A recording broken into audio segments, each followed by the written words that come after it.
Today we are going to discuss about the VSEPR theory, that is also known as valence shell electron pair repulsion theory.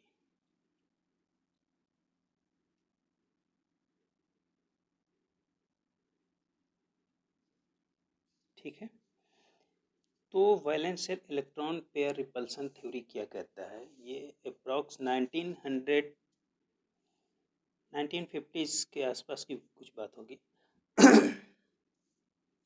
इस theory के द्वारा ये बताया जाता है कि in a covalent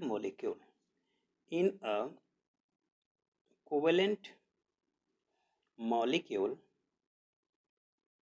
the central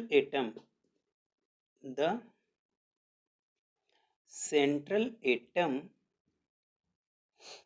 is surrounded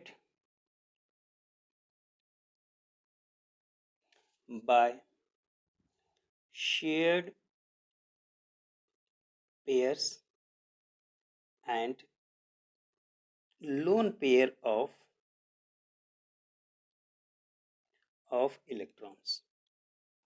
जो किसी भी मॉलिक्यूल में कोई एक कोवेलेंट मॉलिक्यूल है तो उसमें जो सेंट्रल एटम होगा वो किससे घिरा होता है? किनारे किनारे चारों तरफ से घिरा होता है, कुछ शेयर्ड पेयर से और कुछ लोन पेयर से। ठीक है, these electrons pair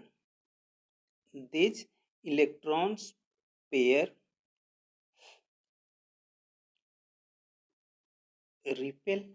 एक दो इलेक्ट्रॉन एक साथ रहेंगे, दोनों में क्या होगा? रिपल्सन होगा। Repel one another and as a result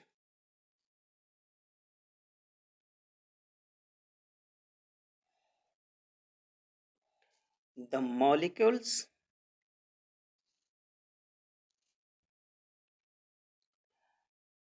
tends to become unstable। भाई उनमें जब रिपल्सन होगा तो स्टेबल हो ही नहीं सकते हैं। तो in order to minimise this force of repulsion, repulsion force को मिनिमाइज करने के लिए इन इलेक्ट्रॉन्स को इस तरह से कुछ अरेंज करना होगा कि ये एक दूसरे से कुछ दूर रहें। This means that a covalent molecule has geometry of its own. इनकी कुछ ना कुछ तो ज्योमेट्री होगी। सपोज मान लो हमारे पास एक मीथेन है, CH4 को हम कंसीडर करते हैं, तो CH4 में जो सेंट्रल एटम C है, ये क्या होता है? Hydrogen hydrogen hydrogen and one more hydrogen. इसके पास तो 4 इलेक्ट्रॉन ऑलरेडी हैं और इस हाइड्रोजन के इलेक्ट्रॉन्स ये भी इसको चारों तरफ से घेरे होते हैं। कहता है कि ये जो इलेक्ट्रॉन्स हैं इनमें भी तो रिपल्सन होगा। अब रिपल्सन होगा तो इसकी स्टेबिलिटी पर इफेक्ट पड़ता है, लेकिन ये तो एग्जिस्ट करता है। इसका मतलब क्या हुआ? इसका मतलब हुआ कि इसकी अपनी एक कोई खास ज्योमेट्री होगी और उस ज्योमेट्री के बारे में जो थ्योरी बताता है वो है VSEPR थ्योरी। ठीक है, अब इसके कुछ फीचर्स होते हैं, तो हम ये लिख सकते हैं कि the main features of VSEPR theory are. कौन कौन से मेन फीचर्स हो सकते हैं? First, the shape of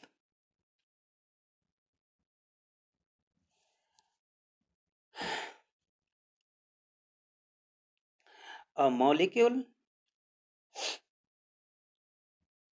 depends upon the electron pair. Electron pair मतलब क्या? चाहे वो बॉन्डेड हो या नॉन बॉन्डेड, बॉन्डेड और नॉन बॉन्डेड, वो बॉन्डेड हो या non bonded, around the central atom. ठीक। सेकंड फीचर ये बताता है कि the electron pairs around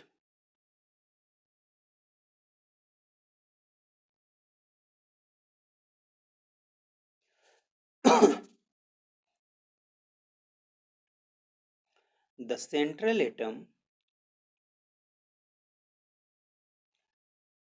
tend to repel one another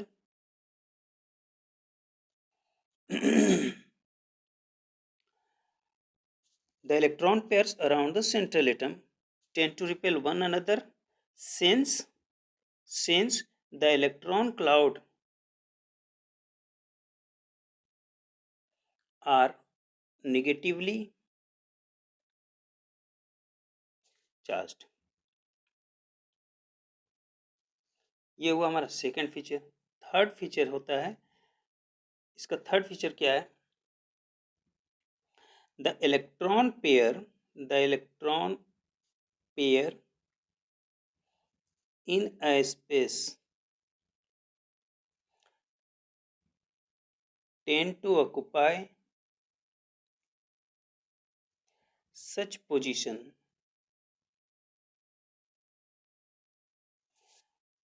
that they are at maximum distance apart and क्या repulsive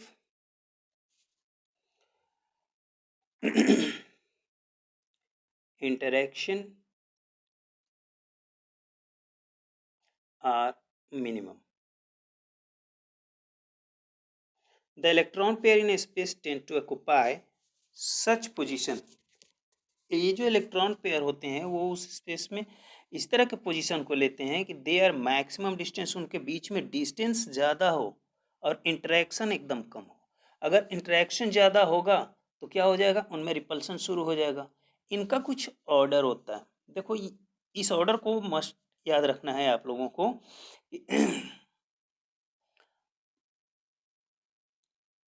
ऑर्डर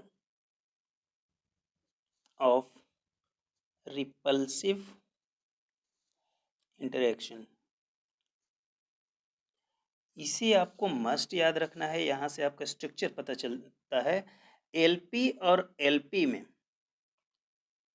एलपी में अगर इंटरेक्शन है, एलपी में अगर जो डिस्टेंस होगा ये सबसे ज़्यादा रिपल्सन करेगा। लोन पेयर अगर है तो इनके बीच में रिपल्सन सबसे ज़्यादा होगा। फिर आएगा लोन पेयर बॉन्ड पेयर, और इसके बाद होगा बॉन्ड पेयर। मीन्स अगर आपसे ये पूछा जाता है कि बॉन्ड पेयर में सबसे ज़्यादा रिपल्सन होगा या लोन पेयर में सबसे ज़्यादा रिपल्सन होगा या लोन पेयर में सबसे ज़्यादा रिपल्सन होगा, तो आपका आंसर होगा lone pair has more repulsion. देखो hydrogen monoxide dihydrogen monoxide means water. चलो हम वाटर का एक लेते हैं example. Oxygen, this is hydrogen and this is hydrogen, it has 2 lone pair on it. इनके बीच में देखो 2 लोन पेयर है ना। अब होता क्या है कि इसका स्ट्रक्चर ऐसा ही क्यों होता है? हम इस तरह स्ट्रक्चर इसका क्यों नहीं लिख सकते? ये स्ट्रक्चर रॉन्ग हो जाता है। क्यों रॉन्ग हो जाता है? इसके बीच में एंगल बन जाता है। ऐसा क्यों होता है? इनके बीच में एंगल क्यों होता है? क्योंकि लोन पेयर में रिपल्सन सबसे ज़्यादा होता है, तो ये दोनों क्या करेंगे? एक दूसरे को रिपेल करेंगे। जब दोनों को रिपेल करेंगे तो ये जो बॉन्ड पेयर है ये क्या है? Bond pair. और ये क्या है? Lone pair. तो लोन पेयर में रिपल्सन सबसे ज़्यादा हो, इन दोनों में रिपल्सन ज़्यादा होगा। रिपल्सन ज़्यादा होगा तो ये जो बॉन्ड पेयर इस तरह से स्ट्रेट वे में है, ये नीचे की तरफ पुश होंगे। इन नीचे की तरफ उतना ही पुश होते हैं जितना इधर रिपल्सन ज़्यादा होता है। इसलिए इनके बीच में एक एंगल बन जाता है। ठीक है। और यही रीजन है कि कभी भी आप इस तरह का बॉन्ड, इस तरह का स्ट्रक्चर सही नहीं मानोगे। Is that? अब इसके कुछ और पॉइंट्स होते हैं, कैसे ये शेप को डिसाइड करता है, जो एक्चुअल शेप होता है इनका कैसे बताता है। अगर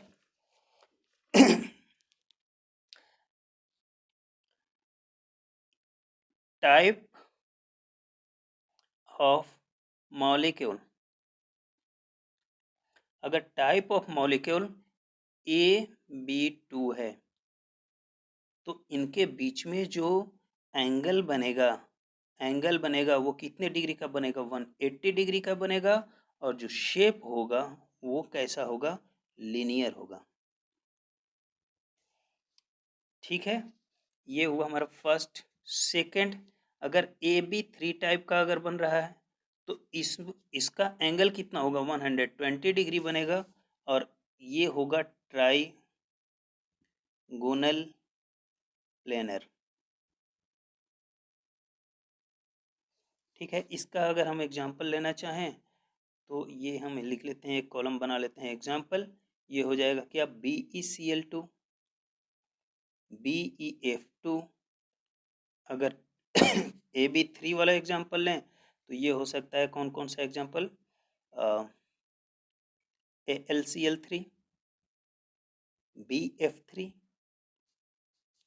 थर्ड पॉइंट, थर्ड टाइप का जो मॉलिक्यूल हमारे पास होता है वो होता है AB4। AB4 ए क्या है? सेंट्रल एटम है। इस बात को आप याद रखोगे, ए क्या है? सेंट्रल एटम है। AB4 टाइप का होगा। इसके बीच में जो एंगल बने, इनके बीच का जो एंगल होता है वो होता है 109 डिग्री 5 मिनट।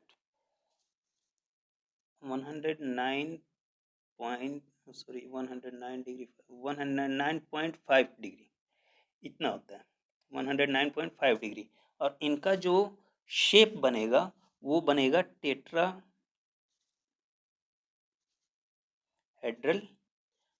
इसके अगर एग्जांपल लोगे AB4, तो इसका तो एग्जांपल आप लोगों को याद होना चाहिए, CH4, CCl4।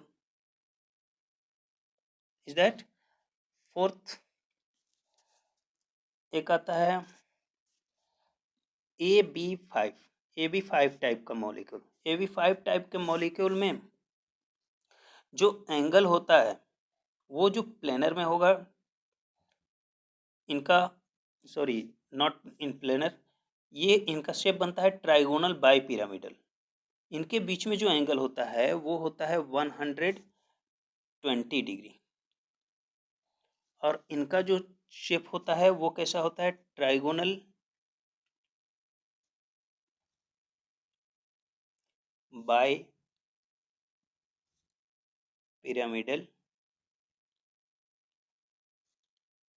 और इसके एग्जाम्पल्स हम लिख सकते हैं PF5, इसमें लिख सकते हैं PCl5, इसमें लिख सकते हैं SBF5, कई हो सकते हैं। और फिफ्थ टाइप का जो हमारे पास बनता है वो है AB6। AB6 जिसमें एक सेंट्रल एटम A और ये surrounded atom.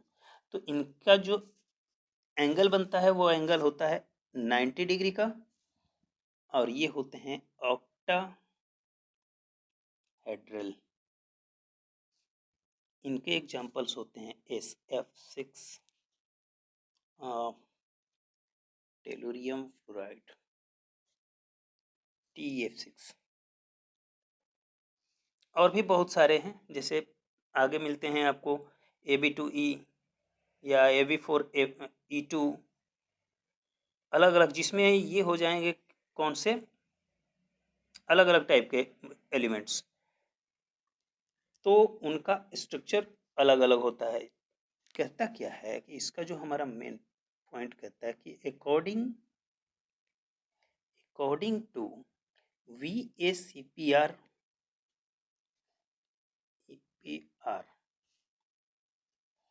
theory, we considered only the simple electronic configuration.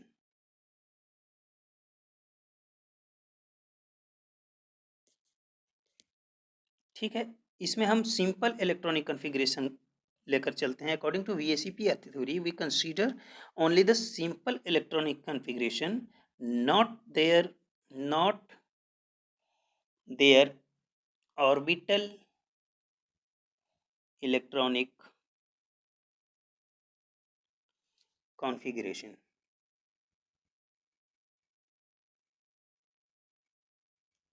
ठीक है, और द ज्योमेट्री और shape of the molecules depend only upon repulsive interaction.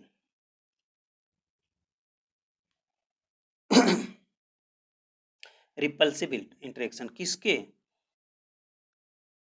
In the electrons. ठीक है, अराउंड द सेंट्रल एटम.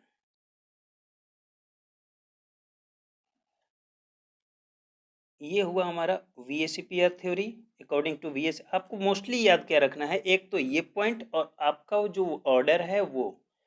इसके बाद ये सारी चीज़ें अभी हम हाइब्रिडाइजेशन में फिर एक बार डिस्कस करेंगे. फिर भी फिलहाल आप लोग इतना ध्यान रखो, लिनियर कैसे होता है, ट्रायगोनल प्लेनर कैसा होता है, टेट्राहेड्रल कैसा होता है, trigonal bipyramidal, octahedral, pyramidal, bent, seesaw and T shaped, V shaped, सारे शेप्ड हम पढ़ेंगे हाइब्रिडाइजेशन में भी फिर एक बार. इसलिए आपको जो अभी फिलहाल याद रखना है वो याद रखना है VACP थ्योरी क्या बताता है और किस थ्योरी पर, किस पॉइंट पर ये फोकस करता है. ये फोकस किस पर करता है? Repulsive interaction in the electrons around the central atom. जितना ज़्यादा रिपल्सन होगा उतना ही ज़्यादा एंगल पर वो बेंड करेगा. सीधी सी बात है. लोन पेयर में सबसे ज़्यादा रिपल्सन होता है. अब अगर बात करें हम लोन पेयर बॉन्ड पेयर की, तो अभी हम लोगों ने जो वाटर का स्ट्रक्चर देखा था, जस्ट अ मिनट, अभी हमने जो वाटर का स्ट्रक्चर देखा था, इस वाटर के स्ट्रक्चर में क्या हुआ था, इन लोन पेयर में तो रिपल्सन ज़्यादा है, लेकिन अगर हम लोन पेयर और बॉन्ड पेयर में कंपेयर करें तो यहाँ पर रिपल्सन कम होगा. हमेशा याद रखो, जब भी लोन पेयर और बॉन्ड पेयर को कंसिडर करें, ये बॉन्ड पेयर है, यहाँ पर रिपल्सन कम होगा, इसलिए ये बेंड हो जाते हैं. इनमें रिपल्सन ज़्यादा होगा, बहुत दूर होंगे, और यही रीजन है कि ये लोन पेयर इन दोनों बॉन्ड पेयर को नीचे की तरफ फोर्स करते हैं और इनके बीच में एक एंगल क्रिएट हो जाता है. Is that? Thank you.